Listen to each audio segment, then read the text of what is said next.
Berbagai reaksi mengemuka pasca Mahkamah Konstitusi memutuskan menolak seluruh gugatan hasil pemilihan presiden 2024. Sejumlah pakar politik meyakini koalisi atau konsolidasi partai politik baru akan terbentuk, PDI Perjuangan pastikan jadi oposisi.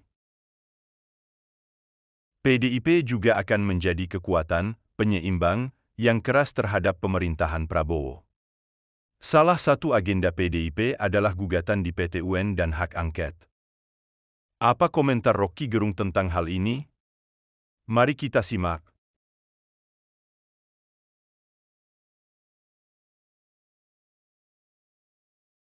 Tugas, tidak ada yang sempurna sudah selesai itu. Memang akan ada penetapan hasil pemilu. Yang ditetapkan hasil pemilu yaitu Prabowo dan Gibran tuh. Tetapi masalah di belakang itu tidak akan ditetapkan. Kan yang orang protes jurdil apa tidak hasil pemilu itu. Oke, Ya, hasilnya ada tetapi prosesnya tidak jurdil. Dan itu yang menyebabkan bahkan analis asing menganggap bahwa itu tidak jurdil tuh. Udahlah kalau soal asing mungkin dianggap ada urusan apa dengan Indonesia. Tetapi kita mesti lihat bahwa ke depan Pak Prabowo akan dinilai juga yang tidak jujur dan adil. Kan itu investor menganggap bahwa ke depan masih ada guncangan. Apalagi Megawati dengan cerdik memanfaatkan momentum demi momentum untuk mempersoalkan legitimasi pemilu tuh. Pergi ke PT UN artinya menimbulkan kembali atau mengingatkan kembali ketidakjujuran tuh. Maka proses politik dinamika di masyarakat juga akan bergejolak lagi tuh.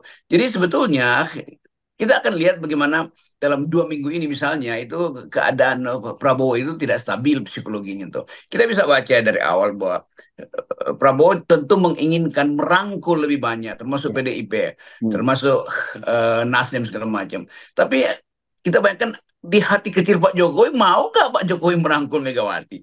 Kan secara batinnya mungkin iya supaya nggak ada konflik. Tetapi kalau Megawati masuk di PDIP, Nasdem masuk di PDIP, itu artinya porsi Jokowi berkurang di situ kan. Masuk di Jadi pasal 02 porsi maksudnya, di 02 maksudnya, bukan di PDIP. ya masuk di 02 tuh. Ya, Bayangin di ya. 02 ada Prabowo, Mm-mm. ada AHY, ada SBY, ada Surya Paloh, ada Megawati. Artinya Jokowi jadi kerdil di situ kan. Jadi Mm-mm. itu kompleksitas itu akan terjadi. Mm. Posisi Jokowi akan hilang, Gibran itu akan jadi mainan dari empat tokoh ini. Ya.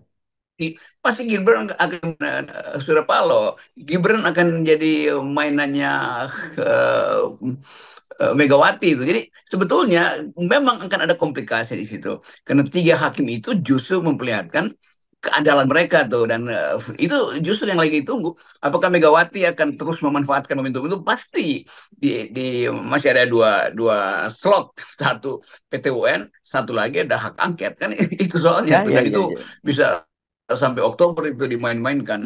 Ya, ada dua saya kira mainan dari PDIP sekarang ya. Satu yang seperti Anda tadi PT UN dan hak angket itu kita anggap satu paket lah walaupun ini satu paket satu politik, satu hukum. Tapi Iya. tetap saja itu merupakan itu jelas kalau yang PT UN itu mengganggu Prabowo dan juga mengganggu Jokowi sekaligus, kalau hak angket itu mengganggu Jokowi saja begitu ya, Bung Rocky. Jokowi. Ya. Tetapi kali ini soal pertemuan dengan Pak Prabowo kelihatannya juga bakal tertunda lagi. Kalau kemarin kan Hasto menyatakan nanti akan ditentukan setelah hasil pengumuman dari Mahkamah Konstitusi tanggal 22 April. Sekarang sudah diumumkan, tapi ternyata katanya sekarang menunggu dulu Rakernas karena PDIP itu harus mendengar juga suara anggotanya yang nanti tanggal 25 Mei. Jadi memang, jadi ini benar-benar dia main-main dengan waktu ini Megawati dan mereka kelihatannya nothing tulus juga kan, Bung Rocky ya. Ya justru setelah Prabowo dinyatakan menang, yang gembira PDIP karena PDIP ada mainan terus kan. Hmm. Kan sebetulnya Pak Prabowo juga berpikir ketemu Mega itu buat apa sebetulnya kan? Ya buat Prabowo supaya oposisi di parlemen tidak begitu kuat. Hmm. Tapi buat Prabowo juga itu ketemu Mega itu bisa juga pesan dari Pak Jokowi kan. Jadi Ya. Mega akan baca, oh Anda Prabowo cuma mau jadi perantara sama Jokowi. Oh, gue udah bilang dari awal Jokowi nggak gue mau terima kok. Jadi Hmm. itu juga poinnya karena itu PDIP by buying time itu, tarik ulur sebetulnya tuh. Kapan ya, nantilah tanggal 25. Tanggal 25 itu kursnya mungkin udah 17.000 untuk kurs rupiah.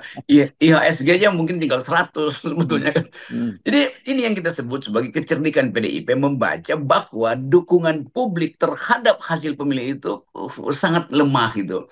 Lain kalau dukungan publik kuat itu pasti PDIP udah merapat lah di situ. Tapi PDIP juga punya survei membaca opini publik, bahwa opini publik berpihak pada PDIP, berpihak pada tim 01 tuh, tidak berpihak pada hasil pemilu. Hasil pemilu itu dipihaki hanya oleh istana dan KPU tuh dan Mahkamah Konstitusi. Tapi itu kan lembaga sebetulnya kan. Suara Jokowi itu ada di Mahkamah Konstitusi. Mahkamah Konstitusi dianggap tidak mampu untuk membulatkan hasil kesimpulannya sehingga ada 3 dissenting opinion.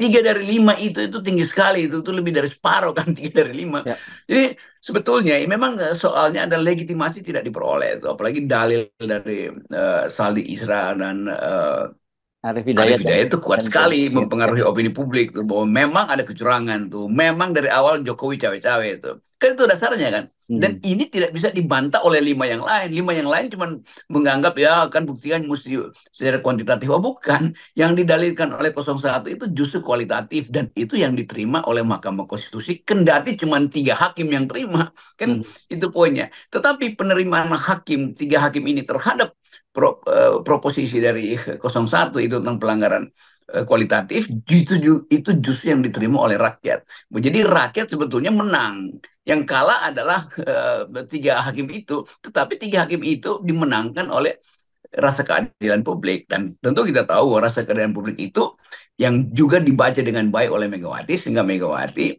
siksa, nunda segala macam, itu kecerdikan dan kecerdasan Ibu Mega. Ya, oke.